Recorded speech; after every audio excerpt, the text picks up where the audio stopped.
ঈদের ইতিহাস।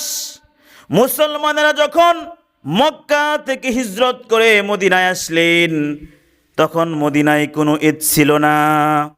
মদিনার স্থানীয় অধিবাসীরা প্রতিবেশী ইরানি অগ্নি পূজকদের দেখা দেখি বৎসরে 2 দিন আনন্দ উৎসব করত। একটির নাম দিয়েছিল নওরুজ, আর অপরটির নাম দিয়েছিল মেহরিজান। বসন্তকালে নওরুজ উৎসব পালিত হতো, আর শরৎকালে মেহরিজান। আল্লাহর বিশ্বনবী রাহমাতাল লিল আলামিন যখন দ্বিতীয় হিজরতে মদিনায় আসলেন, মদিনায় এসে মদিনার স্থানীয় অধিবাসীদেরকে জিজ্ঞাসা করলেন, এই দুইটি কিসের উৎসব?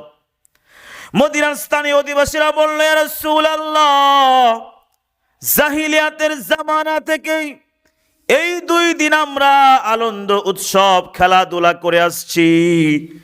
আল্লাহর নবী বিশ্বনবী রাহমাতাল লিল আলামিন তাদেরকে ঘোষণা দিয়ে দিলেন, আল্লাহ পাক রব্বুল আলামিন তোমাদেরকে এই বিধর্মীদের উৎসবের বদলে আল্লাহ পাক রব্বুল আলামিন তোমাদেরকে 2টি ঈদ দান করেছেন। একটি হলো ঈদুল ফিতর, আর অপরটি হলো ঈদুল আজহা। সেই থেকেই মুসলমানেরা প্রতি বছর 2টি ঈদ পালন করে আসছে।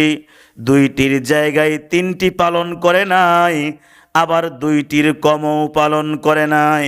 প্রতি বছর ঈদুল ফিতর আর ঈদুল আজহায় আদায় করে। কথা বলেন ঠিক কিনা?